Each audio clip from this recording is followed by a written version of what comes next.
Real families, real farms, real food. Welcome to Arizona Agriculture Connection with Maricopa County Farm Bureau. My name is Nicole Clements, Executive Director, and I'll be your host. Maricopa County Farm Bureau is the voice of agriculture in a community that thrives on the dichotomy of urban and rural agriculture operations. This podcast is a home for farmers, ranchers, food lovers, prospective agriculturalists, and those looking to connect the food on their plate with the farm that it came from. As we take an inside look at agriculture in Arizona, we will delve into topics like ag technology, policy, food preparation, and everything in between. You can find us on your favorite podcast platform with new episodes every Wednesday. Arizona Agriculture Connection is hosted by Maricopa County Farm Bureau and sponsored by Paloma Ready Mix and Materials, a proud supporter of agriculture and our communities. Be sure to subscribe and share your favorite episodes with your friends. For more interactions, follow us on social media, Facebook, Instagram, and LinkedIn at Maricopa County FB. Now let's discover some Arizona agriculture. All right, friends, welcome back to Arizona Agriculture Connection. My name's Nicole Clements, Executive Director, Maricopa County Farm Bureau, and I will be your host. Today, I am here with Eric Wilkey, CEO of Arizona Grain, and we're going to be talking everything tariffs and exports and how that relates to agriculture and to the consumers on the show. So welcome, Eric. Yeah, it's good to be here and to do this. It's obviously a very relevant topic. It's been headline news every minute, changing by the second. So look forward to this discussion. It's definitely been a hot button topic lately, so it's opportune timing, I think. So tell us a little bit about your background, about your history, and how you ended up here in Arizona. Yeah, so I grew up on a grain farm in Illinois, and during the late 70s and 80s, farming was obviously a challenge. Farming is always a challenge, as everybody and your listeners know.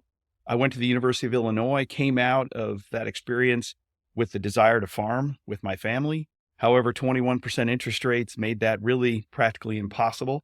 So I decided to use my degree, which was in commodity markets and having a degree in economics, and get into the agriculture world, but from the market side. So I went to work for Continental Grain Company, which was one of the international grain companies, kind of the ABCs, is what they're called, or the Seven Sisters, what sometimes they were referred to. They were basically international grain trading companies. Took a job in South Dakota and then on to Minneapolis, developed skills in futures trading and also in the export markets, exporting spring wheat and high protein wheats around the world, including durum wheat. And then went out to Portland, Oregon with Continental and traded the Asian markets, Japan, Taiwan, Korea. Those markets also engaged in international trade in that regard. From there, I had made a connection with the folks at Arizona Grain, trading wheat from Arizona. As part of the deck, I traded with Continental in the export markets. And one thing led to another, and I got the opportunity to come down here. I thought it would be a kind of a mini MBA program instead of going back to the university to get an MBA, and that's what it proved. The other thing it proved was my plan of 5 years, and then I'd go look to do something else, changed. So I've been here for 35 years this year. So Arizona's become my permanent home and a place that I love. I think as a fellow Midwest transplant to Arizona, I think I won't be leaving anytime soon. So yeah, I think the late John McCain told people, but I was in the room when he said it. He says, when I go around the world, I only meet three kinds of people. He said, the people that live in Arizona, the people that have family in Arizona, and the people who are moving to Arizona. And I thought that was probably accurate because I know a lot of my family have followed and either visit or have now moved here. It's a great state. Yeah, I think we're now the hot spot for family vacations. So exactly. So with all this extensive experience in the export market, can you speak to why export markets are so important for American agriculture? Yeah, I mean, export market is a segment of a market, and you need all the components of a market to absorb the supply. It's an additional part of demand. So if you have a market, let's say for wheat, if you didn't have an export market, then you would dramatically change the demand for wheat, and it would make for less price discovery. It would make for a less balanced market. And, ultimately you would find that, farmers that grow wheat would not have a significant demand for their product. So where we produce surpluses, export markets are where we take those surpluses. And that's where the final bushel of wheat or the final ton of wheat gets priced, which sets the overall tone in the market. So export markets are very important for price discovery and ultimately balance of supply and demand. I think when you look at it from a consumer perspective, a lot of times they want to see us not producing for other countries. Let's focus on American people with American grown food, but finding out that these export markets are actual necessary tools that we have to be able to continue producing and continue to have a profitable farming operation, that it's a key component to what we do. And I think that's lost in translation from farmer to market to consumer a lot of times. I think you're exactly right. If we only produced, say, wheat, and wheat is, I think, in the top 8 exports of all of U.S. ag products. 7, 8, depends on the year, depends on prices, things like that. But soybeans are number 1, corn are number 2, beef is number 3, and we can go down the list. Wheat is in that 6 or 7 range. But if we didn't export wheat, for instance, we would have such an oversurplus that farming and growing wheat, even for our domestic market, would not necessarily be practical. There would have to be a big reallocation of resources. Farms would have to look for other crops that were suitable for their area. For instance, Western Kansas. Kansas is the largest wheat producing state. And if you went to Western Kansas and said, hey, we don't need that extra wheat that's produced here, there aren't very many good alternatives in that area. Wheat is well adapted to that environment. So if you took away the export market, you take away their opportunity to grow a crop. Farming would become impractical. A great deal of that land would have to be set aside and therefore unproductive. And when you think about that, if you're in a third world country, that excess wheat that the U.S. has and has available sets the tone also in the world. Even if they don't buy wheat from the United States, it's part of the world supply. And if you remove part of the world supply, you raise prices. So those people who are disadvantaged or don't have the resources and the income would then pay a higher price. And that only shortens the amount reduces the amount of food that they have available. So again, where you have productive lands, where you have an allocation of resources, export markets, and growing for a bigger market than just the United States is important. Plus, one more thing I think you'd add is we know about droughts in this country and around the world, and we know about bumper crops and things like that. Well, if you only grew for the United States and grew exactly the right amount, you'd have to know exactly what the weather is. Otherwise, you'd come up short. So that's another role that those export markets play, is that if we have a surplus, we export more. If we have a shortage, we export less. But we still have full use of the crop. We just decide where it goes. So it's quite impractical, because it's not a factory where you turn on the switch and we produce 747,000 widgets. We don't know what we're going to produce. And that's why we have a stocks and a carryover, which helps balance supply and demand. So I would say weather is one of those wild cards. You could even say government activity. There's so many things that can drive new innovation, could all of a sudden create a new demand. And if you didn't produce a surplus, well, how would you produce that new product? So again, it's really impractical. It's myopic. It's short-sighted to think you would only grow for your own demand. And somehow, if we export crops, we're either being selfish or we've got other agendas in mind. So agriculture works in this country because we are very good at what we do. We can produce some of the highest outputs with the lowest inputs. And why would you want to take that away from the world? You really want to use that abundance that we have to produce for the entire world. And it's a benefit to the entire world. So that's how I would answer that one.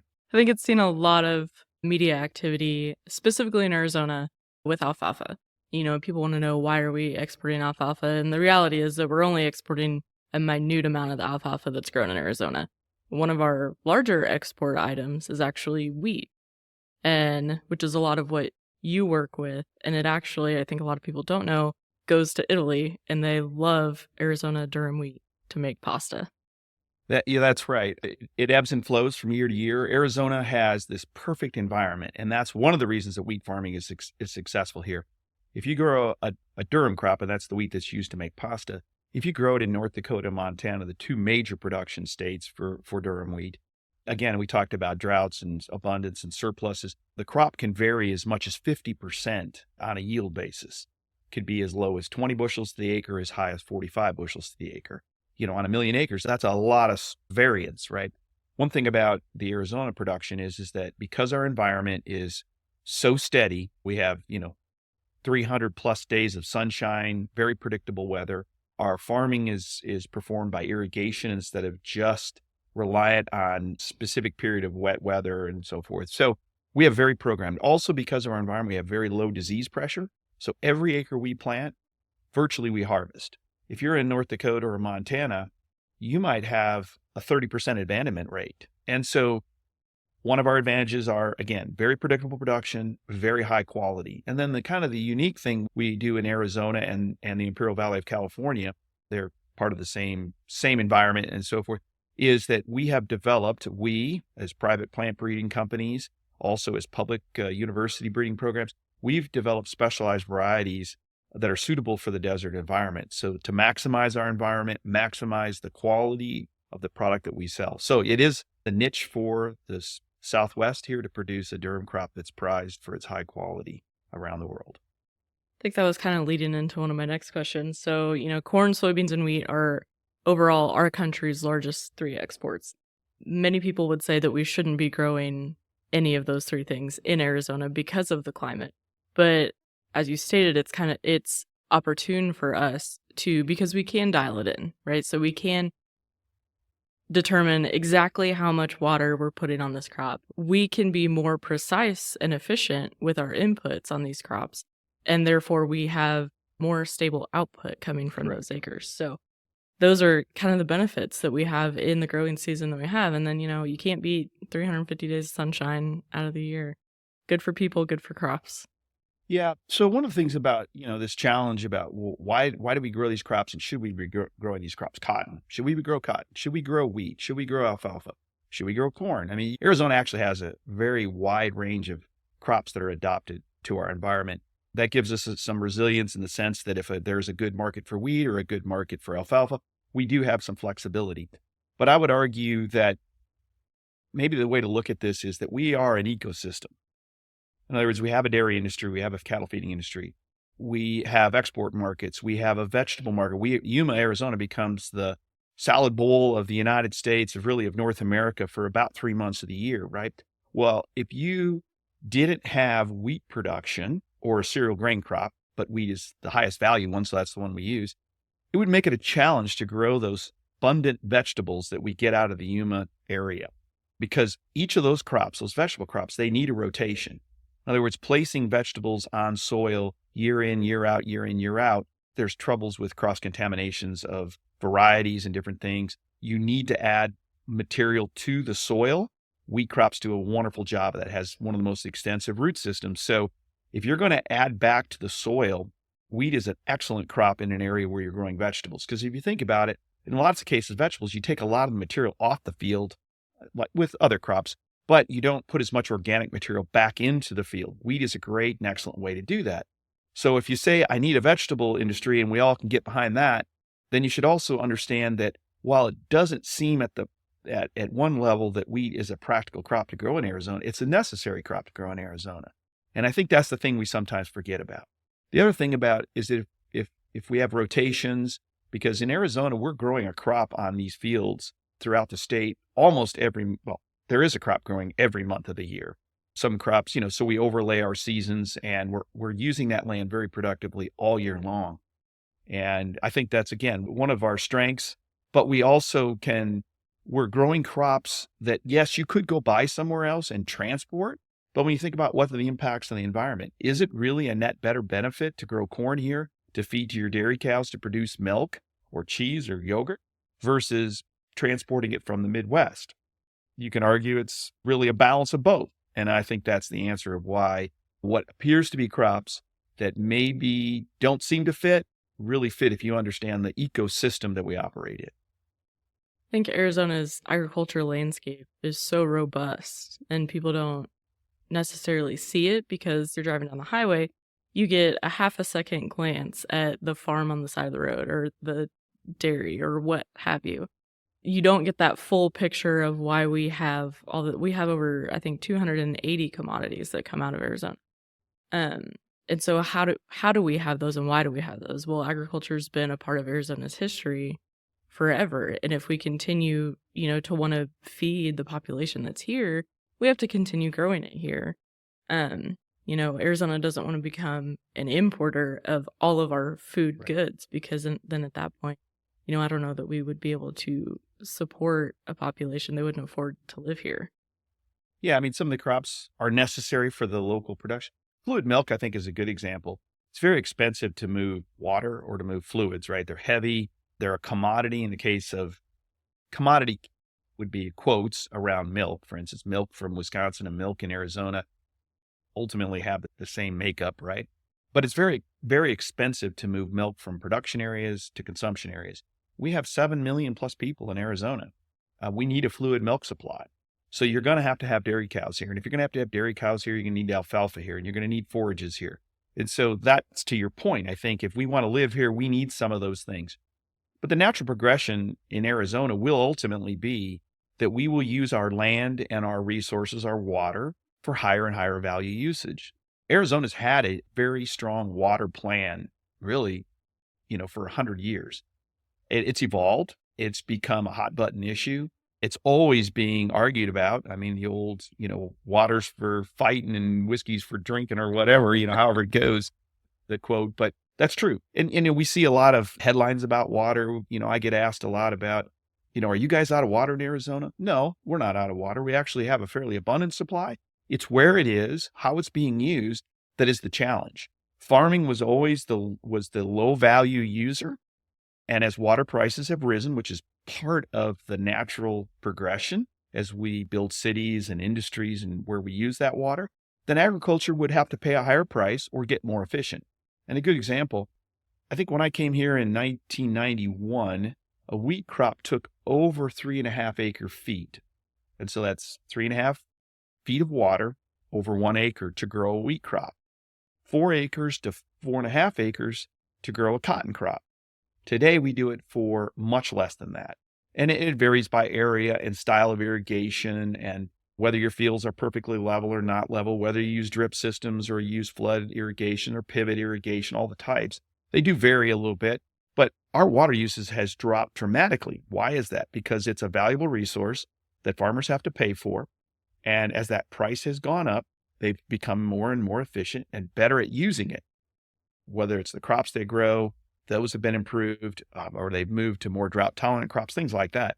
And the water is now, some of that water that was used in farming is now used in developments and cities and industry. So it's always been part of the plan, if you will. It's not easy. It's not painless. There's always a challenge. Is it priced right for the farmer versus the cities and things like that? And we have had a long-term drought, and there's no way to look away from that. But I think our water plan has been pretty coherent, even if you see the battles at the legislature about water and, whether or not we should be exporting water and things like that. I mean, that's a buzzword, and I'd love to talk a little bit more about that. You kind of alluded to it earlier about alfalfa and the argument that we export water.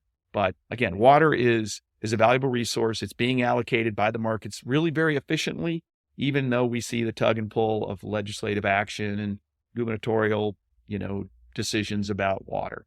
But I'm confident that Arizona is going to have farming much longer than the headlines would lead you to believe. And it's because we have people that need those crops to be grown locally, whether that's a dairy crop, quote, or an alfalfa crop to feed the dairy cows. I would love for you to expand on that because we've seen that so much in the headlines. We don't need to export water. And they're not talking about putting water in containers and shipping it. They're talking about growing crops and exporting those crops. And to me, feels very much like a buzzword, like a buzz phrase, right? It captures a lot of attention, which is the goal. But what is the actual story behind it? Yeah, I mean, so exporting water has kind of been villainized. I think the intent of farmers who grow alfalfa, particularly alfalfa that gets exported to places in the world that aren't so friendly. And in some cases, I think the target has been Saudi Arabia. There's been farms that have grown alfalfa that have exported forages to Saudi Arabia. Those farms export alfalfa to a lot of places. Again, a pretty small amount of the alfalfa is actually exported. So that's been the villain. It was an easy target.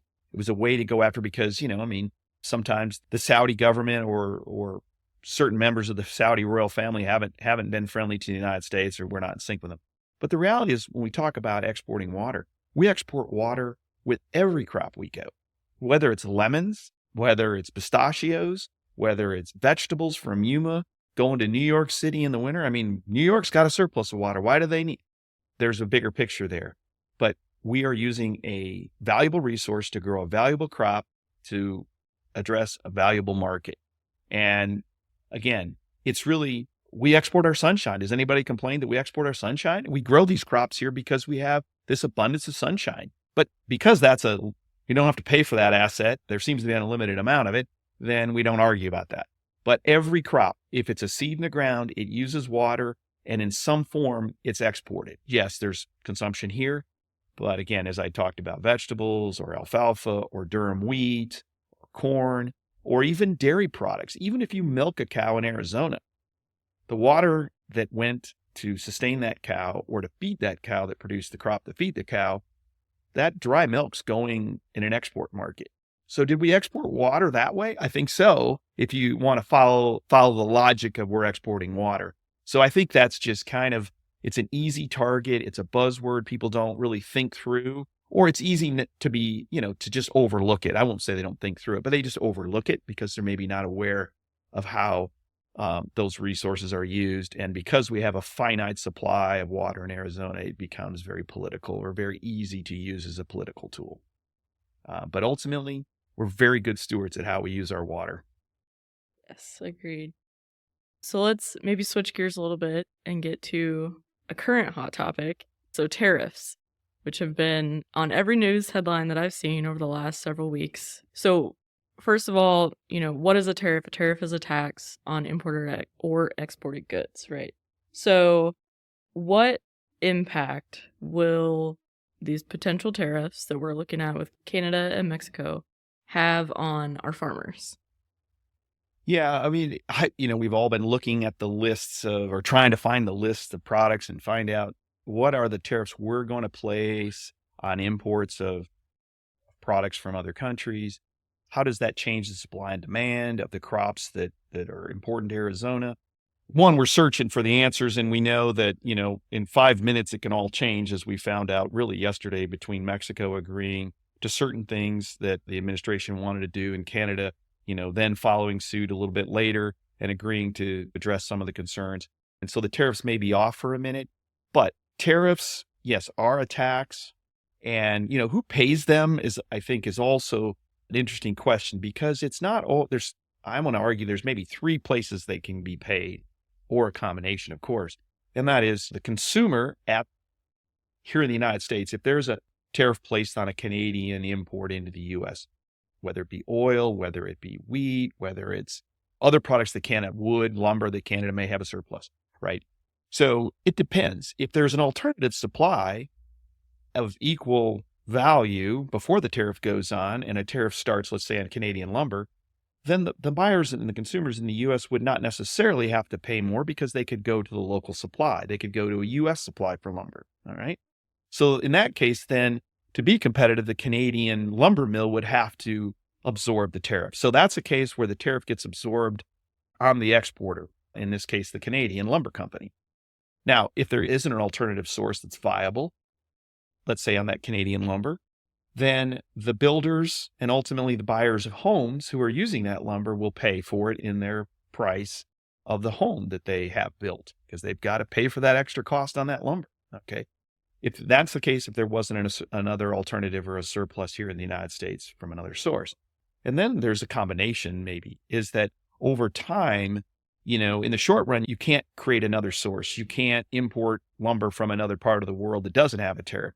And so, sometimes you have to pay it for a while, and then you develop a market. Also, if you think about it, if a tariff goes on at 100% on Canada's lumber, and I'm just using it for an illustration, what's going to happen to the supply of U.S. lumber? Well, there's going to be a greater demand for it. So its price is going to rise to offset the tariff. So it's going to be a sharing. I mean, the consumer is going to pay higher lumber prices.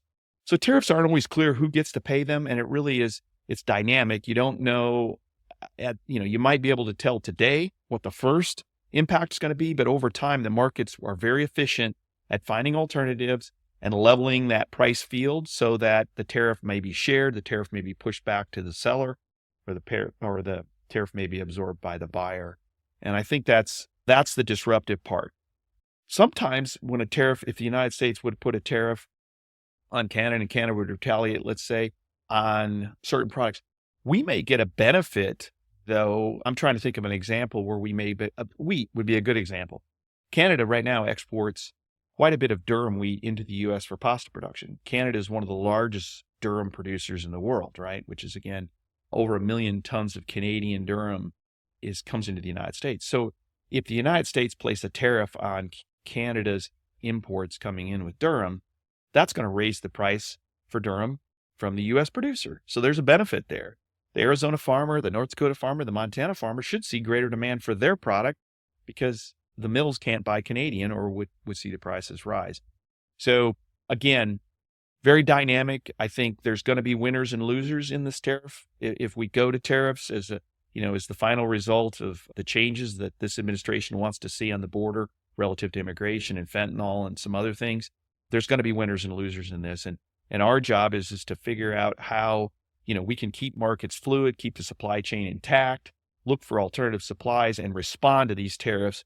And that's kind of the job of a company like ours is to look at markets and whether it's supply or demand or tariffs or otherwise, and arbitrage out those impacts so that we can pay the most, that's logical to our producers, or supply at the most competitive price to our customers here in Arizona, whether that's a dairy or a feed yard or a poultry operation or a durum mill. So long answer, but again, it's really an ebb and flow. There's going to be winners and losers. These impacts are significant. When you start talking about 10 or 15%, you're talking about bigger moves in the market than we see, within a season typically, and they're all coming immediately. And that's what makes it very difficult. Markets don't like uncertainty. And if there was ever an example of uncertainty in markets, right now, these tariffs have put us in that position. And when you have that uncertainty, then we don't know what to do. I mean, consumer doesn't know what to do. A trading company doesn't know what to do. Exactly, right? Because we're trying to sort it out. And so things become very inefficient. Margins have to widen for the risk, and those create inefficient markets. And again, that's our job to sort that out, but that's where we are today. It's a very dynamic, uncomfortable place to be. We're looking for the certainty that, markets function well under, and that's how we'll proceed. It's kind of nice that for a moment, it seems like we've got a reprieve, but that gives us technically, a period of time to figure out a better way to absorb these impacts and to make adjustments. So long answer, but it's a big, complicated topic. And I think from the consumer standpoint, a lot of the discourse that I've seen, mostly online, which is where a lot of people get their information and get their news from, is some people think and understand that it will be the consumer's pain in the end. Some people say that it's not. And I think the lawyer's favorite answer is it depends, right? Depends on the good. It depends on where it's coming from. It depends on a lot of other factors. And as we sit in this limbo type situation, now we're just kind of waiting to see, and we don't have any real answers at this point. Yeah, exactly right. And markets don't like that. Consumers don't like that. And, like I say, so there's going to be some winners and some losers in this, but I think whenever you create inefficiencies in market or displacements, it's a burden on the system and it's less efficient. There has to be a reallocation of resources. I mean, we all have resources available, and we're always trying to employ those resources, whether it's capital or our environment or our farm ground or our factory. How do we employ those assets efficiently? Well, this is shaking the ground, and we now have to think about, okay, if these things happen, how do we reallocate those assets? And it's difficult to do quickly and efficiently. And that's, I think, the trade wars or an environment where there's a lot of ebb and flow with these tariffs finds us right now. It's just not an efficient way for markets to run. Sometimes necessary, tariffs can have a benefit. Tariffs have been used successfully in this country to support industries that are vital or important to us. It's a way to also, in some cases, manage foreign policy. When you want to affect the world, using a tariff one way or the other can be effective at changing behaviors, supporting allies, punishing enemies. So tariffs by themselves aren't a bad thing, but they can be used for good or for bad. Again, but the most significant thing is they're disruptive if they're immediate and with that and significant, and there's not time to adjust.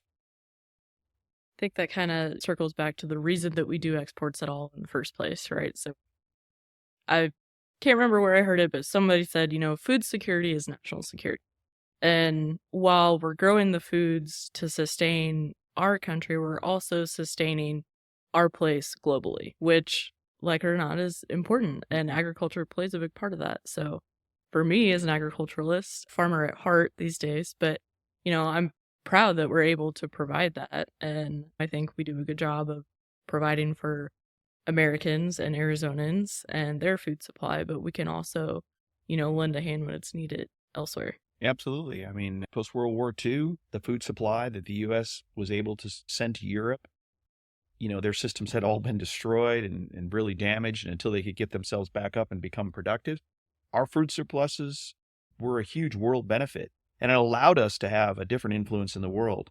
I think we all have a place in our hearts and minds where, we need to use some of our surplus and abundance to help people in the world. And that's what our agriculture systems, which are super efficient and productive, have the ability to do. And with that food or food aid, or just being a major supplier, even if it's at a full market price with no support, is ultimately a valuable tool when it comes to being influential in the world in a positive way, or could be a negative way. But in my opinion, the United States has a long history and track record of using food not as a weapon, but as a way to build people of the world up and give them an opportunity to stand on their own 2 feet. Sometimes they've needed some help. And also by exporting our surplus, we keep, the burden of the food cost to feed a family in a remote land or different part of the world doable. If you took the excess surplus that we provide to the world markets and took it away, there'd be a lot of people that couldn't eat their next meal. So again, I think we have a role in the world to play. Agriculture has had a history of playing that role, and it's one that we shouldn't walk away from. Agreed. Well, any final thoughts? Well, Nicole, I am an optimist. I know being an economist, it's supposed to be considered the dismal science, but I think it's just the opposite. I look at the world optimistically because I think I come from agriculture, and you got to be an optimist to be in agriculture because you face so many challenges, all the environmental pressures and the adversity of weather and things like that. So if you didn't approach it with optimism, you wouldn't come to work the next day. But I think that's the story for Arizona's agriculture.